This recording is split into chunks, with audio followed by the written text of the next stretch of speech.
Hello students, Kumar study circle में आप सबका स्वागत है। आगामी परीक्षा को देखते हुए आपका लेबर इंस्पेक्टर विशेष करके उसको देखते हुए आज मैं यहाँ पर जनरल स्टडीज संबंधित अर्थशास्त्र इकोनॉमिक्स पर कुछ क्वेश्चंस इंपॉर्टेंट लाया हूँ। इसके साथ ही ये भी बता देना चाहता हूँ कि 18 और 15 में किस प्रकार के क्वेश्चंस चुनिंदा क्वेश्चंस देखना है कि कैसे क्वेश्चंस आ रहे हैं और किस प्रकार क्वेश्चन पूछे जा रहे हैं। उसी हिसाब से हमको तैयार रहना, उसी हिसाब से तैयारी करके चलना है। तो चलिए देर न करते हुए एक एक क्वेश्चन को हम लोग बनाते हैं और मेरे बोलने से पहले आपको सोच के रखना है कि इसका आंसर क्या आएगा। तो पहला क्वेश्चन यहाँ पर उठता है, भारत की जनगणना 2011 के अनुसार निम्नलिखित में से किस राज्य की साक्षरता का प्रतिशत सबसे कम है? लेबर इंस्पेक्टर 2018 का ये क्वेश्चन है। तो सही आंसर इसमें बताना है बिहार, झारखंड, अरुणाचल प्रदेश या जम्मू कश्मीर। सही आंसर ए आएगा बिहार। 2011 की जनगणना के आधार पर सर्वाधिक वृद्धि दर वाला जिला कौन सा है? इसमें वृद्धि दर वाला राज्य नहीं जिला पूछा था। कुरुंग कुमे अरुणाचल प्रदेश, पुदुचेरी पांडिचेरी, दंतेवाड़ा छत्तीसगढ़, नारायणपुर छत्तीसगढ़। ये क्वेश्चन है लेबर इंस्पेक्टर परीक्षा 2015 का। सही आंसर ए आएगा कुरुंग कुमे अरुणाचल प्रदेश। क्वेश्चन हमारे सामने आता है, भारत में राष्ट्रीय आय समको का आकलन किसके द्वारा किया जाता है? नीति आयोग, भारतीय रिजर्व बैंक, वित्त मंत्रालय या सीएसओ केंद्रीय सांख्यिकी कार्यालय। यही आंसर डी आएगा सीएसओ द्वारा। 2023 के अनुसार भारत की जनसंख्या विश्व की जनसंख्या का लगभग कितने प्रतिशत है? 14.7%, 15.7%, 17.7% या 16.7%। सही आंसर सी है, 17.7% भारत की जनसंख्या हो गई है विश्व की कुल जनसंख्या। चीन को पीछे छोड़ते हुए सबसे ज्यादा जनसंख्या वाली देश भारत बन चुका है।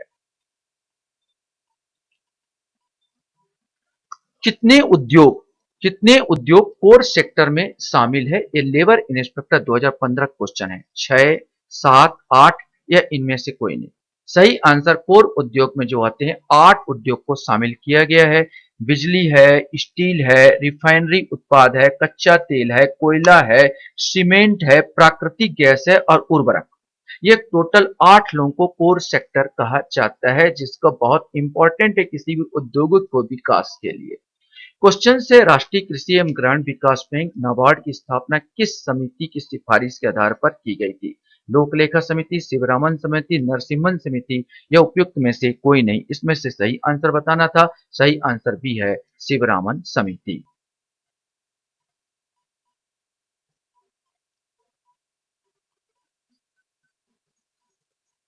क्वेश्चन हमारे सामने है, विश्वेश्वरैया लौह इस्पात कारखाना स्थित है। लेबर इंस्पेक्टर 2018 का क्वेश्चन है ये।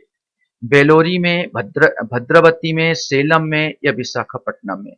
सही आंसर बी आएगा, भद्रावती में स्थित है। कर्नाटक के बेंगलोर के पास ही भद्रावती है जहां पर यह स्थित है विश्वेश्वरैया लौह इस्पात कारखाना। वर्तमान में भारतीय अर्थव्यवस्था विश्व की कौन सी बड़ी अर्थव्यवस्था है? तीसरी, चौथी, पांचवी या छठवीं? सही आंसर पांचवी। पांचवी सबसे बड़ी अर्थव्यवस्था है। भारत से आगे अमेरिका, फिर चीन, फिर जापान और जर्मनी है। भारत ने इंग्लैंड को पछाड़ते हुए अभी पांचवी अर्थव्यवस्था में इसने कदम रखा, पांचवी अर्थव्यवस्था में आ गई है। वर्तमान में क्वेश्चन है, वर्तमान में भारत की प्रति व्यक्ति आय कितनी है? ये आपको बताना है इस बजट में। 1,72,000, 1,92,000, 1,97,000 या 2,72,000। सही आंसर सी आएगा, 1,97,000 रुपए इसकी वर्तमान प्रति व्यक्ति आय है। क्वेश्चन से, कपाट का संबंध है ग्रामीण कल्याण कार्यक्रम की सहायता मूल्यांकन से, कंप्यूटर हार्डवेयर से, निर्यात वृद्धि होती परामर्शी सेवा, बड़े उद्योगों प्रदूषण नियंत्रण से। सही आंसर ए आएगा, ग्रामीण कल्याण कार्यक्रमों की सहायता व मूल्यांकन से। 2022-23 समय जीडीपी में भारतीय कृषि के योगदान कितना है? मैंने भारत 2011-22 और 23 के वर्ष में जीडीपी भारतीय कृषि के योगदान कितना है? 50.1%, 37.4%, 4.5% या 3.5%। सही आंसर 3.5% का योगदान ही दे रहा है जीडीपी में भारतीय कृषि।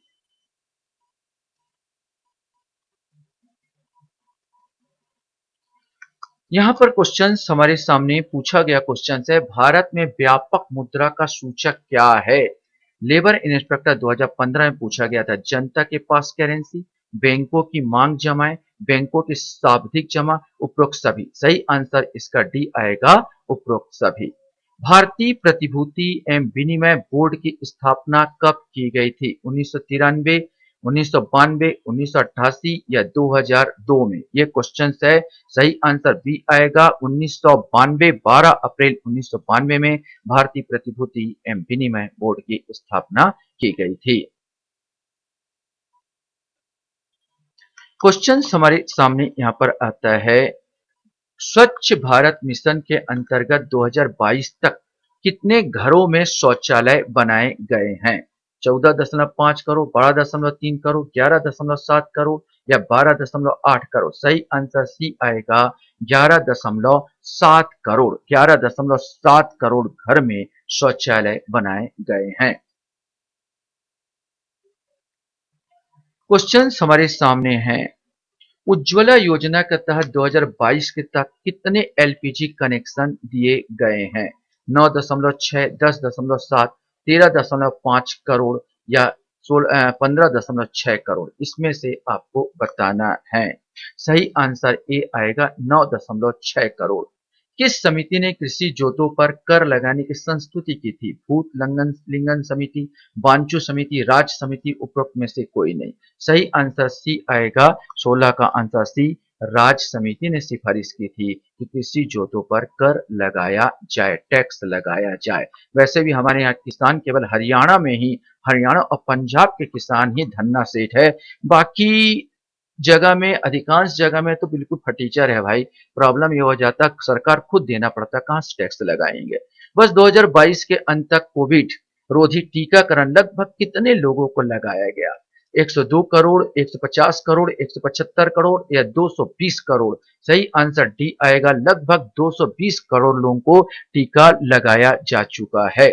राउरकेला इस्पात कारखाने की स्थापना किसके सहयोग से की गई थी? जर्मनी, सोवियत रूस, जापान या यूके? सही आंसर आएगा जर्मनी के सहयोग से की गई थी, जबकि भिलाई इस्पात प्लांट की स्थापना सोवियत रूस के सहयोग से की गई थी। मंदड़िया और तेजड़िया शब्दावली, ये तो आप लोगों को सबको पता होगा। मंदड़िया और तेजड़िया शब्दावली किससे संबंधित है? यह शेयर मार्केट से संबंधित यह शब्दावली है, मंदड़िया और तेजड़िया शब्दावली। क्वेश्चन मार्क हमारे सामने आता, वर्तमान व्यक्तिगत आयकर में कितना व्यक्तिगत वार्षिक आमदनी पर कोई कर नहीं देना होगा? 2 लाख, 3 लाख, 4 लाख, 5 लाख? इसकी सीमा बढ़ा दी गई है और अभी वर्तमान में 3 लाख है। 3 लाख तक आप आमदनी करते हैं तो आपको किसी प्रकार का कोई टैक्स नहीं देना होगा। नाबार्ड जो ग्रामीण विकास के लिए ऋण देता है वह एक है, विकास बैंक, बोर्ड, खंड या विभाग? सही आंसर में एक विकास बैंक है।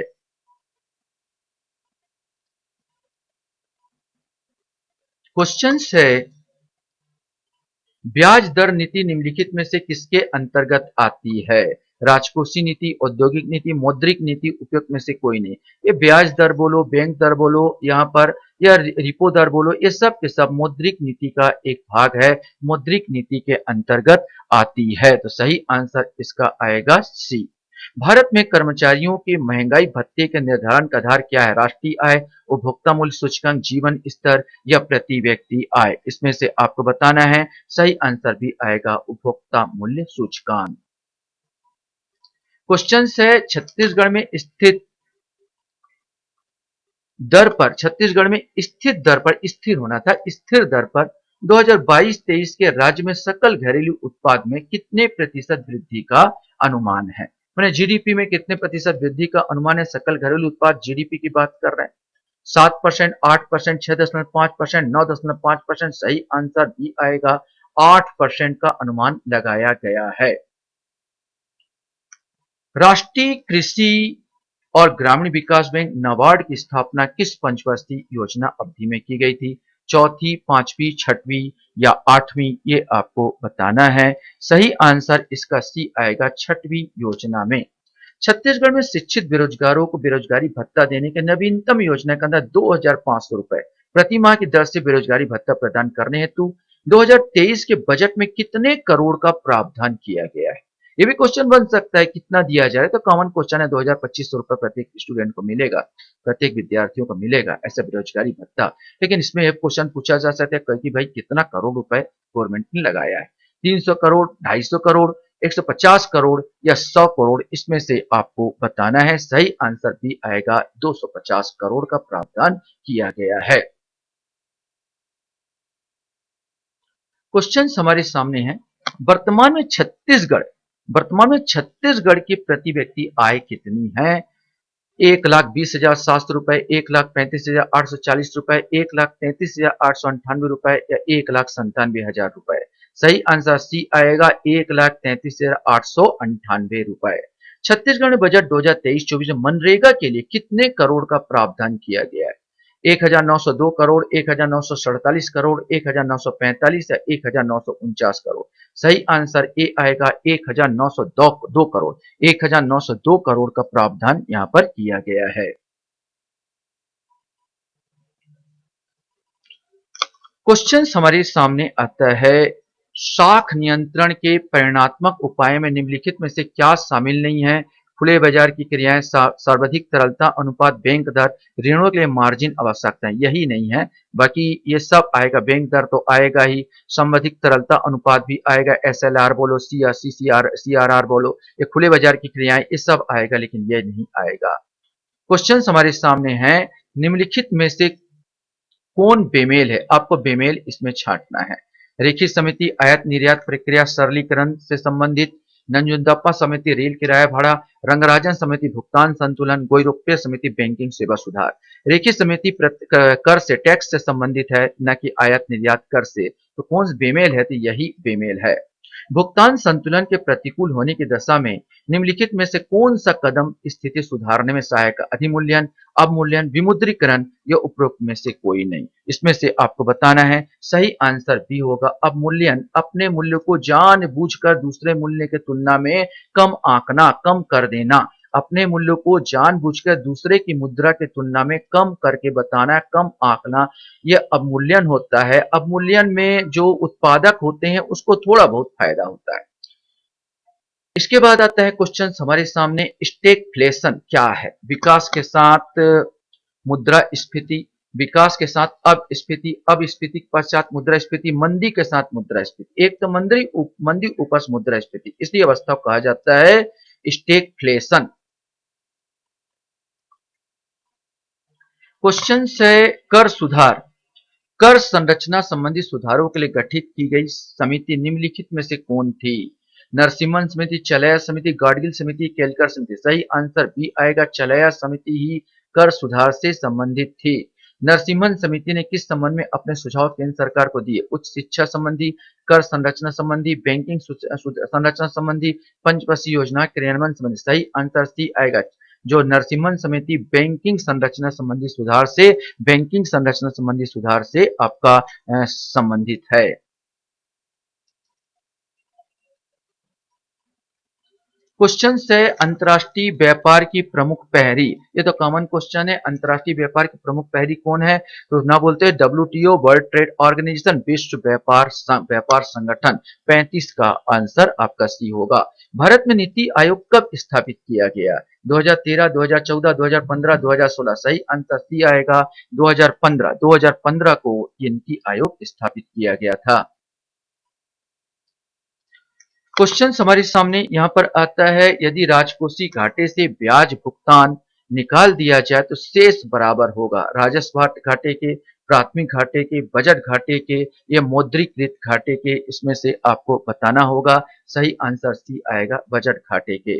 भारत में उपभोक्ता मूल्य सूचकांक आधारित मुद्रा स्थिति के आंकड़े में निम्नलिखित में से किसके द्वारा प्रति वर्ष जारी किए जाते हैं? यहाँ पर है दो, उपभोक्ता मूल्य सूचकांक और थोक मूल्य, दोनों अलग अलग जारी करते हैं, याद रखना। उपभोक्ता मूल्य सूचकांक कोई अलग जारी करता है और थोक मूल्य सूचकांक अलग जारी करते हैं भारत में। तो ये क्वेश्चन पूछा गया, उपभोक्ता मूल्य सूचकांक कौन कौन जारी करता है? नीति आयोग, वित्त आयोग, वाणिज्य और उद्योग मंत्रालय, सांख्यिकी और कार्यक्रम कार्यान्वयन मंत्रालय। सही आंसर डी आएगा, सांख्यिकी और कार्यक्रम कार्यान्वयन मंत्रालय द्वारा उपभोक्ता मूल्य सूचकांक जारी किया जाता है।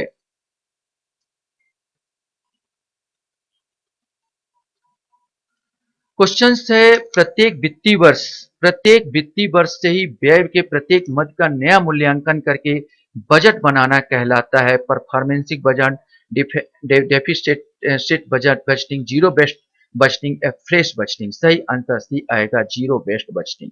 मैंने कहा था थोक मूल्य सूचकांक पे क्वेश्चन पूछ दिया हूं। भारत में थोक मूल्य सूचकांक आधारित मुद्रास्फीति के आंकड़े निम्नलिखित में से किसके द्वारा प्रतिमाह जारी किया जाते हैं? थोक यहाँ पर उपभोक्ता मूल्य सूचकांक तो ये जारी करता है। सांख्यिकी के पहले क्वेश्चन बहुत चुका था, ये तो आएगा नहीं। अब आता थोक मूल्य सूचकांक नीति आयोग, वित्त आयोग, वाणिज्य उद्योग मंत्रालय, इनमें से कौन जारी करता है? ये आपसे क्वेश्चन पूछा गया। सही आंसर सी आएगा, वाणिज्य और उद्योग मंत्रालय द्वारा। आशा करता हूँ ये वीडियो भी आपको अच्छा लगा होगा। आप लोग मेरे वीडियो को वॉच करते हो इसलिए धन्यवाद। Thank you very much.